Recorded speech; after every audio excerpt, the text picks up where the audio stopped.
and welcome to Tucker Carlson Tonight. We want to tell you about an op-ed that ran in the New York Times over the weekend you might not have seen. The writer is a law professor in New York called Ekow Yankah, asked a simple question: can my children be friends with white people? He really asked it, and he wasn't optimistic. Quote, "I will teach my boys the lesson generations old," he wrote. "I will teach them to be cautious. I will teach them suspicion. I will teach them distrust. I will teach my boys to have profound doubts that friendship with white people is possible." Well, those doubts mirrored the writer's own. As he put it, quote, "History has provided little reason for people of color to trust white people." That piece was one of the most popular on the New York Times website, even today. It was hardly unusual, though. Go to any liberal website, Salon, Slate, Vox, HuffPo, and you'll find similar pieces arguing that an entire racial group is untrustworthy and dangerous. This is a big change for the left.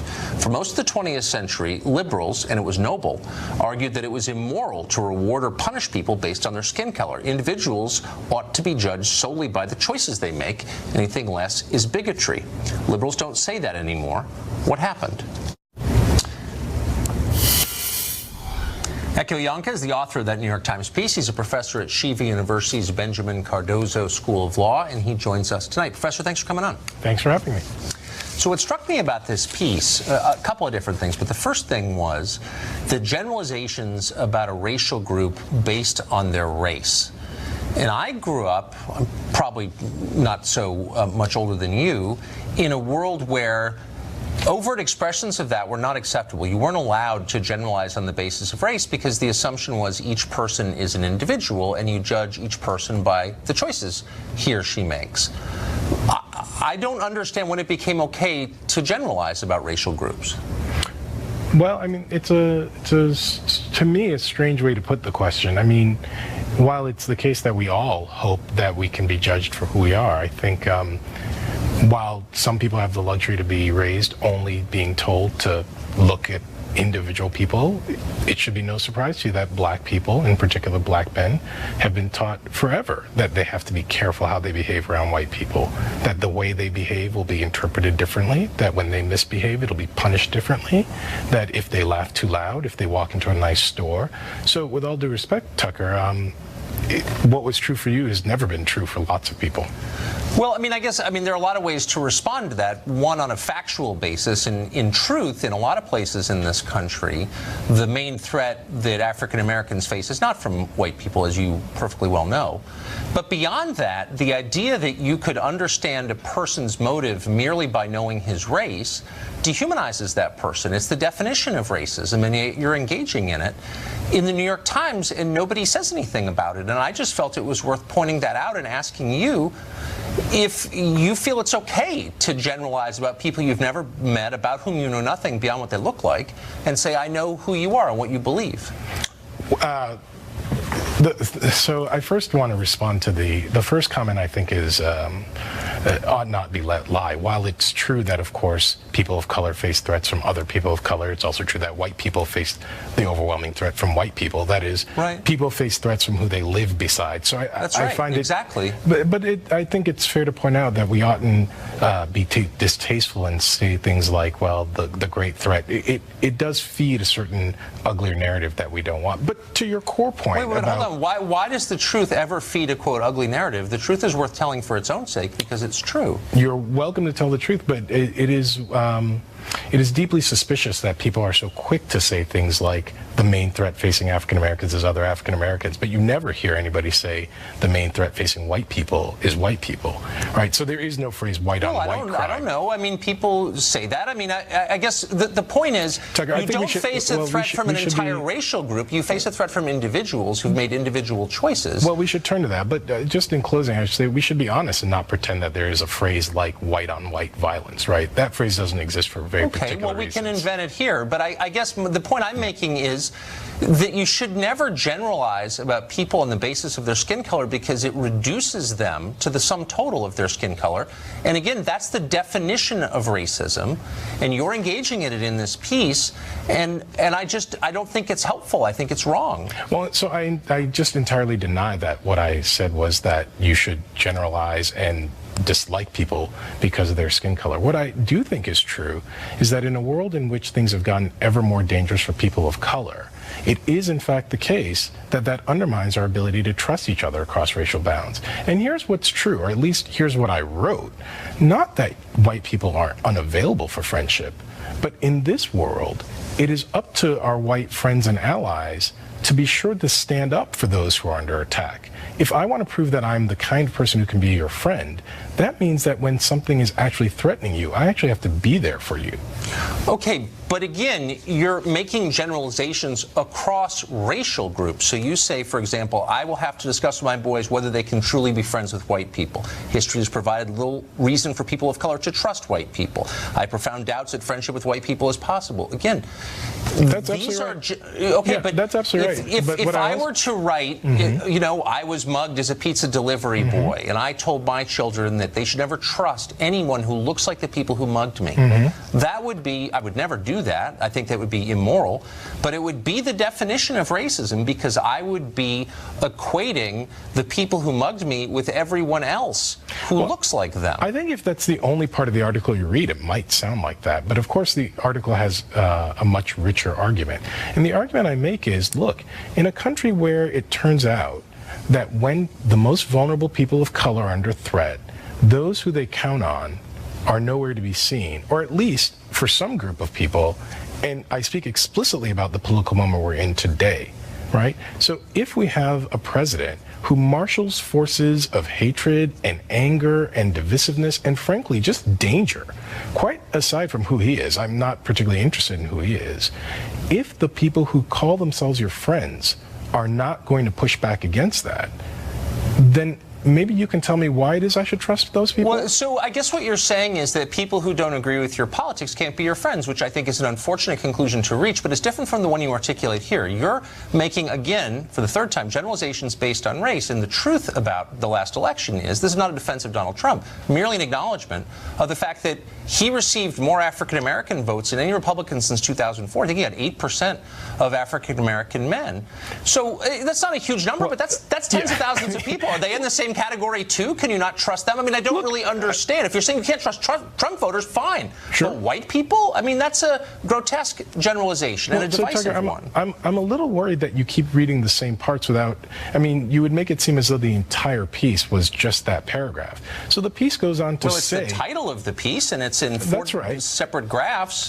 So I have no problem standing behind the title of the piece, but it is worth pointing out, as I have again and again, what the piece says is, when those who count themselves as your friend see that others put you in danger, it is their opportunity to prove they're your friend. And if we have a let's just speak plainly about this. Tucker, you have children like I do, right? I do. And if your daughters were, I don't know, friendly with a group of people, and it just turned out that repeatedly when they went out and your daughters were in danger, those group of young men just disappeared. I think at some point you tell your daughters, look, it's fine to be friendly with them, but these are not your friends. You can't count on them. Yeah, but I guess I would, because I'm not a racist, what I wouldn't say is anybody of a certain race falls into that category. I would never do that. So and again, if one of my daughters was mugged by someone of a certain color, I would never say to my daughter, that's more evidence you can never trust anyone who looks like that, because I would be inculcating race hatred in my children, as you are. So what I mean, obviously I deny that. Look, what I said over and over was, we live in a country where we oughtn't pretend that these divides have not consistently been on racial grounds. And we see that over and over and over. When black people are in danger... That's true. I agree. When black people are in danger from, say, addiction, we get policing. When white people are in danger from addiction, they get rehabilitation. When black people don't have jobs, we get stories about why we're making the wrong choices. When white people don't have jobs, we get a presidential campaign about the forgotten class. Well, you know, look, I mean, these are subjects I know a lot about. And I think those are gross generalizations, so let me just say I don't accept them, but I get your point. I'm going to go ahead and I'll finish, and then I'm happy to hear your point of view. So if it's the case that we live in a country where these divides have always consistently been racial, then I think it's not only delusional, but it would be dangerous of me not to teach my boys that when they walk out in the world, there'll be a world that treats them differently because of their race. Should I say the same thing to my children? Yeah, that there are African-American law professors who dislike you because of your color and you should dislike him back? No. And all African-American law professors? I would never say that because that's grotesque. No, and again, it's race hatred. So, I mean, you keep saying the same thing, and I keep trying to say... Because I can't get past it. Apparently. So what I've said over and over is, look, what matters when people are in danger, if you're going to say that you're the kind of person they can trust as a friend, is you have to step up. And when it's the case that these friendship lines break down on racial lines, then it's your turn to step up because of these racial lines. So if I know that in my school there's a tense point because everybody hates the Filipino student, when the Filipino student walks into my area, I'm going to make sure that he knows I'm an ally. I'm not going to disappear when he's in danger, and then placate myself by saying I'm his friend. I can't. You can't have it both ways. Agree. No, but I agree with you. It's when you implicate people you don't know simply because of how they look that you cross the line. Let me just ask you, and I'll end on a question and let you answer it quickly, which is, how would you feel if I told my children in an op-ed in the New York Times what you told your children, but the colors were reversed? Actually, Yankah, can I ask you a question? Of course. Will you teach your girls to be cautious around men until they prove that they are men that can be trusted? Men, but not men of a certain race, because I don't think that the races are as different as you think they are. You think one is good and one is evil. That's what you said in your piece. I didn't at all say that in the piece, and if you can cite that, I'd be very happy to see it. But well, you said say you can't trust them. I did say no. I did say that, and I think in the same way. I don't know if we're making headway, but I'm going to give you. I asked you a question. Can you answer it? How would you feel if I wrote that piece? No, forgive me. You asked me a question, and I returned the question, so I want to conclude on that. Look, in the same way that you will teach your daughters to be careful around men until they prove that they can be gentlemen. If somebody said, "Oh my God, that's outrageous. Tucker Carlson is teaching his daughters that men are evil," that would be laughable. You're conflating sex with race. Forgive me. No, you forgive me because we acknowledge differences between the sexes, but not significant ones between the races. Well, and so that's sophism, what you're doing. I don't think it's sophism at all. I find it remarkable that you can live in the America we live in and pretend that we oughtn't see that racial lines are equally divisive. That's not what I was saying. I said, would you be okay with me writing this piece to my children if the races were reversed? Because the facts are different, Tucker. Okay. Listen, because one group's bad, one's good. All right, got it. That's absurd. If I don't teach my boys how to be cautious, how to be careful, how to be perceived in the right way, I'm not just risking their feelings being hurt. I'm risking their bodies being broken. Should I teach my kids that? You don't teach your daughters to be cautious until they can be sure that the men around them are trustworthy? That's not what the conversation is about. It's not about sex. It's about race. Right. And no, I don't teach them that there are dramatic differences between the races because I'm not a bigot. So to be sure, it's fine for you to care for your daughters and make sure that they're healthy and well. But if I care for my sons in the same way... That is sophism, ladies and gentlemen. We're out of time. Thank you, Professor. I appreciate it. You're coming on and explaining that. Thank you. Jeremy Hunt is an active U.S. Army officer. He's a leadership strategist for the Douglas Leadership Institute, and he joins us tonight. Mr. Hunt, thanks a lot for coming on. It's great to be on with you. It's great to be on with you. It just seems to me, the reason I want to do that segment was I feel like there's a lot of, to be blunt, racial tension in America, and I want to make sure that everyone with a public voice is doing his or her best to make it better. And part of that means treating people as individuals rather than as caricatures, I think. Absolutely. I mean, and of course, everything I say on the air is just my personal views. I just find it incredible that here we have a law professor spewing out such divisive rhetoric, stoking fear. I mean, when I was young, my father taught me just the basic principle. He said, me, especially as a Christian, that I should love my neighbor regardless of their race, that I should strive to live in harmony with people regardless of what they look like. I mean, these are basic principles that people learn in grade school. How is it that at 24, I'm having to tell a law professor not to make these generalizations of entire groups of people? It does seem like that is the line. I mean, you have to keep alive the possibility that just because people look alike doesn't mean they are alike. Do you know what I mean? I mean, I look like, I guess, there are a lot of terrible white people through history. I'd hate to take responsibility for their crimes. Do you know what I mean? I want to take responsibility for what I do and not what anyone else does. That seems fair to me. Exactly, and the more we kind of engage and entertain these conversations about how entire groups of people are racist, the more we're actually playing into the hand of actual racists. I mean, if you're a white supremacist in this country, you're guaranteed news coverage, you're guaranteed to talk about all these great things, and we play right into their hand. I mean, we are basically carrying out their goal of a divided United States when we see pieces like this come out in the New York Times. I mean, it is deeply disturbing. When did we start believing in collective guilt? You're responsible for things done by people you've never met. When did that become a concept? I thought the whole point of America was that we don't believe that. Well, exactly. And basically, if you look at after the civil rights movement, the new kind of protest politics, they took on this new line of basically everyone's going to feel this collective guilt, and we're going to trade you some type of moral authority in exchange for making you feel better about your guilt. I mean, it's ridiculous. It's divisive. And instead of viewing people based on the content of their character, we're still seeing this kind of movement to try to basically make displays of social justice and make displays of, we're helping the inner city community or whatever it might be, without actually looking to see if these policies are actually having a positive effect in our country. Yeah, it's creating wounds that will not heal for a long time, unfortunately. Mr. Trump, thank you very much. That's exactly right. Good to see you. Middle-class Americans under a lot of stress these days. Will the House Republican tax plan actively help them or not? We'll put that question to a top House Republican, one of the people who wrote the legislation. That's next.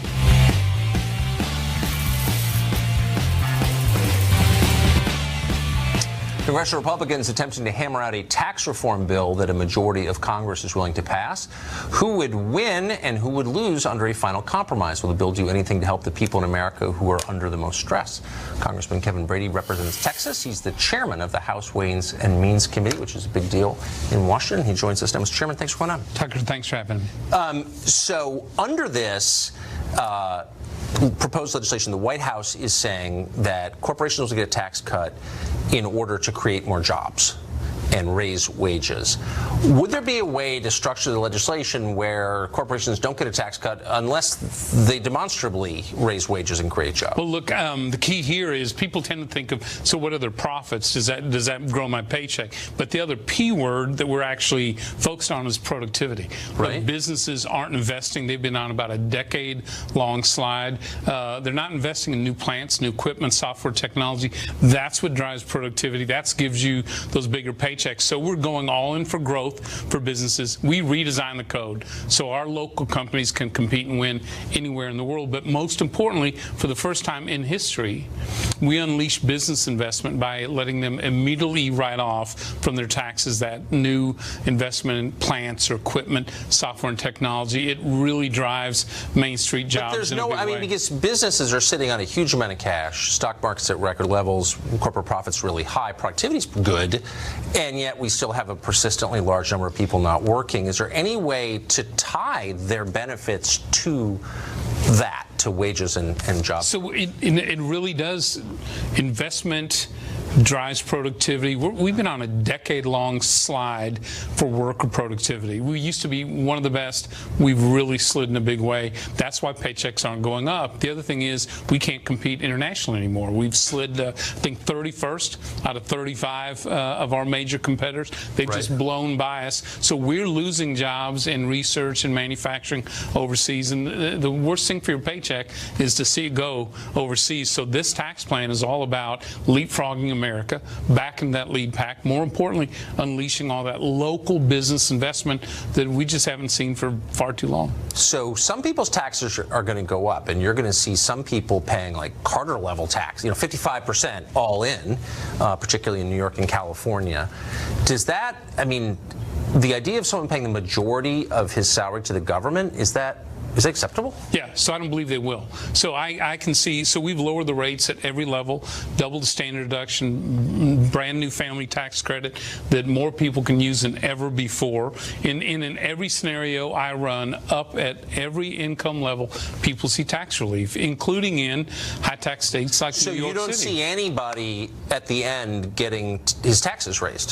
So I believe every American is going to be better off, either with lower taxes or higher paychecks going forward. And in high tax states, because we keep the mortgage deduction, the charitable deduction, the property tax deduction at twice the national average, all of that adds, in my view, Tucker, to tax relief. I certainly want that to be true for sure. But Mitch McConnell the other day said nobody in the middle class is going to see his taxes go up. And then he walked it back famously and said, well, actually, you know, there may be some people. I mean, that scared people hearing that. Well, what I know is this. When you double that standard deduction, lower the rates at every level, create this new family tax credit, that provides relief across the board. And the Joint Committee on Tax said there is income tax relief at every income level. So if that turns out not to be true when the Senate's done with it, do you think the president will sign it? Well, I do think the president will sign this bill, but I'll tell you this as well. So we're getting ready historically to pass tax reform in the House this week. We're Republicans. We like to make improvements at every step. So we're continuing as the Senate moves forward, as we work together for that final bill. I'm looking to make improvements in tax relief at every level. So we're not even done yet. This step in the House really moves us another big step forward, but not to a final bill yet. But your pledge as chairman of the House Ways and Means Committee is that nobody is going to wind up with less money if this passes. In my belief, between these tax cuts and higher paychecks and growth, whether you're that worker on Main Street or that small business on Main Street, you're going to see more in your paycheck. You're going to see more in your pocketbook. All right. Well, I'm rooting for that, of course. Thank you. Mr. Chairman, thank you. Thanks, Tucker. The Trump dossier justified months of news coverage, helped spark a national federal investigation. Was it all a dirty trick? We'll talk to someone who has details on that, written extensively about it. Stay tuned.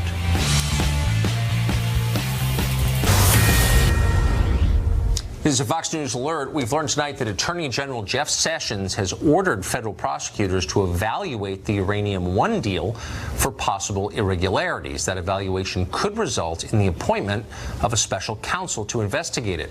Sessions' order was given in response to a request by congressional Republicans. We'll continue to follow that DOJ investigation. Uranium One, of course, paid the Podesta Group to lobby on its behalf, and we have an update on the Podesta Group as well.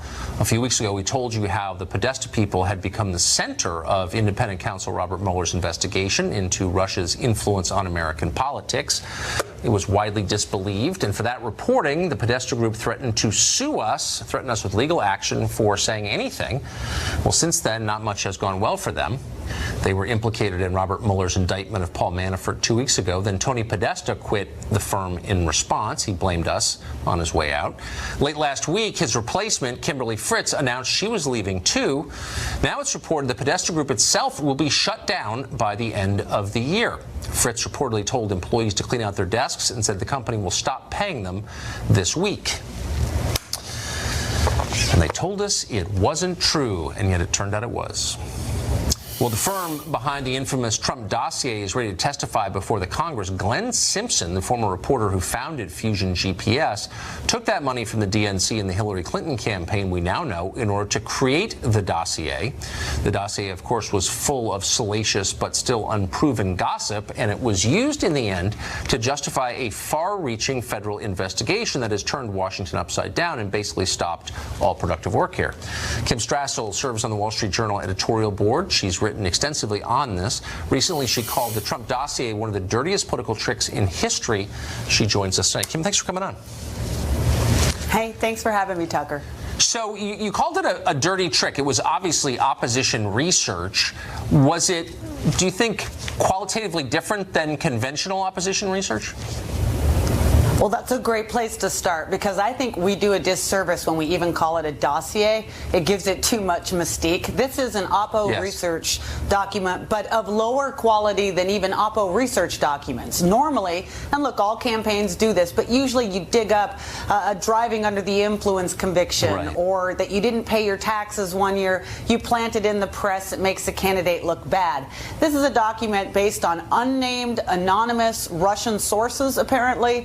They've never been proven. A lot of them have been disproven.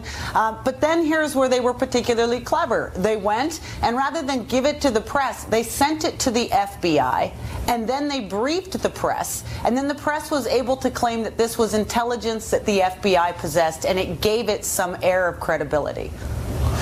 So, I mean, this bundle of opposition research changed American political history, and not in the ways that it normally would, right? I mean, you're saying that this really is responsible for this chain reaction that's paralyzed Washington ever since. Well, look at what happened. So, you know, the Democrats like to say, well, this document wasn't even used during the election. Not true. We know that Christopher Steele, who put it together, he's testified in court documents that he briefed the press in September.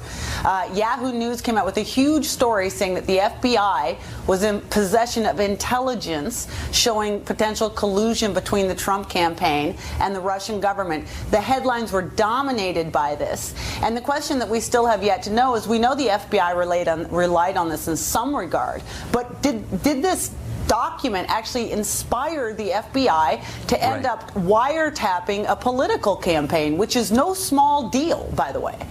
So I'm unclear. I mean, I think that's right. That's the key question. That would be the most shocking effect of it, because that's so obviously corrupt. But I don't understand why we don't know whether that happened or not. Yeah, well, the FBI has been playing hardball about letting House investigators see their file. Now, supposedly they've agreed to let them go in. They've started to put some things, make available to House investigators. But all of this should be, I mean, the thing that I think some people don't understand is that when you're dealing with the Foreign Intelligence Surveillance Court, it's not like you put in a request and they say no. It's a back and forth discussion. Somewhere in the FBI is a big file that explains exactly what the FBI was putting forward to the court as justification to go ahead with the tapping of Carter Page or Paul Manafort. But I mean, the House oversees the FBI. I mean, I don't understand how the FBI can just ignore that. If I get subpoenaed by House investigators, can I just give them the finger and go to Barbados and just think it's okay? I mean, how are they allowed to ignore that? Well, it's this separate problem that we have, that the House is having trouble more and more with its enforcement authority. And that is, in essence, what the Justice Department did. They said, sorry, we're just not complying with your subpoena for a while. They now appear to be putting some things out, but from what I understand, not everything that they need to put out. And here's the funny thing, is every time they have an excuse for not giving it, they say, well, it's because of Special Counsel Mueller. Well, if Special Counsel Mueller is actually doing this entirely because the FBI misused a dossier, all the more reason for House investigators to be looking at how this started. It's unbelievable. I'm going to try that on my taxes next year. No, I just don't feel like paying. Sorry. I'm going to pass this year. Exactly. Kim, thank you for that. That was really interesting. Thanks for having me. We're talking about the tax bill. Turns out America hands out billions in tax breaks to illegal immigrants and the companies who employ them every year. How does that happen? Can it be stopped? We've got details on that next. Illegal immigrants aren't supposed to be in the United States. That's why they're called illegal immigrants. But they get an awful lot of breaks. In some states, their driver's licenses. In California, more than half of all driver's licenses issued last year went to illegal aliens. In some states, they get in-state tuition. They get free health care at hospitals. Across the country, several cities and schools give free legal services to fight deportation. But there is more. In the United States, people here illegally are also the beneficiary of billions in tax breaks. That's actually true, amazingly. Dan Stein, the president of the Federation for American Immigration Reform, and he joins us tonight. This is one of those things where it's hard to believe it's true. How is it true? Well, we'd like the IRS to stop giving away taxpayer money to people with no right to be in the country, but it's been going on for years. Earned income tax credit, additional child tax credit. One of the things we've been working on is trying to deny businesses the right to deduct the cost of hiring people here illegally as a disincentive. But you know, Tucker, illegal immigration is a big income transfer. Businesses, just to go back, businesses can deduct the cost of hiring? Well, sure. I mean, it's a business expense. And there's a great thing called the New Idea Act. Steve King was trying to get your chairman just on, Mr. Brady, put this into the tax bill. Couldn't get it in there, but it basically would say businesses cannot deduct the cost of hiring unauthorized workers. That would, of course, take billions of dollars away from the incentive that we all subsidize for hiring illegal workers. But, of course, they did put in the tax bill a new ban on people who don't have valid Social Security cards from getting the earned income tax credit and the additional child tax credit. Tens of billions of dollars going overseas to people who claim they have dependents overseas here working illegally, trying to put a stop to that. Now, can we get it to stick in the Senate? That's the big issue. So who's lobbying against that at a time when immigration's a big income transfer program? Okay, IRS is in your business and my business, but they don't seem to care enough to try to validate whether someone's got a right to be in the country before they start sending these earned income tax credit checks out, additional child tax credit, even with fictitious dependents. Sometimes people claim from Mexico they got 10 more kids back in Mexico, nobody's ever seen them. IRS is printing checks. And so requiring a valid Social Security card and number instead of just taking these so-called ITIN numbers, taxpayer numbers, is an important step. But in the end, what we need is for the IRS to work with DHS to verify an alien's status at the time of employment and then sanction employers and deny them the tax credit, tax deductibility of people working here illegally. Now, you'd think this stuff would be common sense. 20 years we've been working on this thing, and we couldn't get the New Idea Act on the deductibility in the House tax. Well, there are massive business interests against it. They're looking for ways to save taxpayer money. Can I ask you a 30-second question that I've been meaning to ask you for a year? So after 9/11, my impression was that using fake federal identification or state identification became a really big deal. And I interview people after 9/11, right? The Real ID Act, or whatever. But I interview people all the time who brag about being here illegally, working here illegally, using fake federal documents. Well, under Obama, all the enforcement stopped, and naturally, states have administered laxer standards. And what we're trying to do is roll back a lot of the damage the Obama administration did to what were the original 9/11 Commission recommendations that required secure ID, the Real ID Act, and other things. Look, if the IRS doesn't care to check, it's not their money. They're just giving away your money. So they don't want to check to see if someone. So can I get a fake passport now? As long as you can fill out a tax return, put in any old number. Checks are coming in. They send one woman in Arlington like $10 million in taxpayer money. She filed like 170 different tax returns under different fake names and Social Security numbers on behalf of people working illegally. Let's be honest. Immigration is about income transfer. Businesses make the money, subsidized labor, wages are driven down. A lot of powerful interests fight for that transfer program. Yeah. It's costing we taxpayers billions and billions of dollars. We can fix this.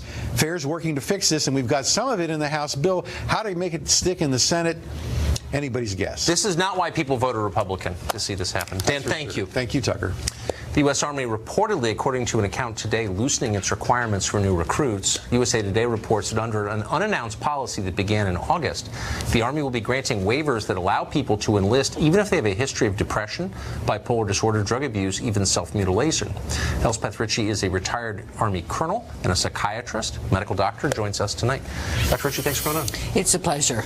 Is this a real story? It is a real story, but there's historical context. So since World War I, the Army and the military has weighed how many people you should bring on, what should be the accession standards, that is whether they're physically or mentally qualified, and if they're not qualified, whether you can grant a waiver. That is, you look at their record and you say, this is a stellar person, let's make an exception. So the pendulum goes back and forth. Right. Back in 2009, with the increase in suicides, then the Department of the Army Task Force said, we're going to cut out all waivers for a history of mental problems, suicide attempts, etc. Now the pendulum appears to be shifting again to allow people that in many cases should not come in to possibly come in, although with a waiver. What jumped out at me was not the fact that troubled people go into the military. There's a long tradition of that and becoming really impressive while serving in the military, which is a great thing, I think. It was the mental illness part, because when you buy a firearm in this country, you have to sign a federal form saying that you have not been diagnosed with a mental illness, or else you can't buy the gun. Correct. So the idea that the U.S. military would be bringing people in who would be disqualified from buying a gun to carry a gun seemed odd to me. So there's a few more hoops to jump than just having a mental disorder to being disqualified from carrying a firearm. It may mean that you have to be committed to a mental hospital. And remember also there's a wide spectrum of mental disorders. On one side there's a psychotic disorders. Yes. That means you're out of touch with reality, you're crazy, schizophrenia. On another side there's post-traumatic stress disorder, which a lot of soldiers who have served in Iraq and Afghanistan have, and don't necessarily impair their judgment or their ability. It means they have nightmares and intrusive thoughts, which, by the way, a lot of journalists do too, because they go through the same kind of traumas. And then, so this policy is trying to figure out where is the cut line. Unfortunately, I think the cut line is gone too far towards allowing people with self-mutilation, which often is symptomatic of something called a borderline personality disorder or bipolar disorder. Bipolar disorders should not be in the military because they often need to be on lithium. Lithium is a medication you have to monitor. You have to take blood levels. Yes. If you're driving down a desert in Iraq in a tank, and you're getting dehydrated, as often happens, you can't be worried about what is my lithium level. So I'm not sure where this came from. I hope the military will reconsider it in the light of some of the publicity, because I think it's gone too far. Well, it sounds like they're stretched really thin, which is a scary thing. And that is true. And when we're stretched thin, either in time of war or 16 years after 9/11, then the standards tend to drop. I think one of the things we can think about is one of the reasons they're stretched thin is too many young kids are fat. They don't meet the medical requirements. That's right. So if we could have more of a national program to get people to become fit mentally and physically, we could really improve the recruiting numbers. Doctor, thank you for that. I appreciate it. Sir, thank you. Federal government is declaring war on a Louisiana landowner for the sake of a frog that doesn't exist. That landowner shares his riveting tale next.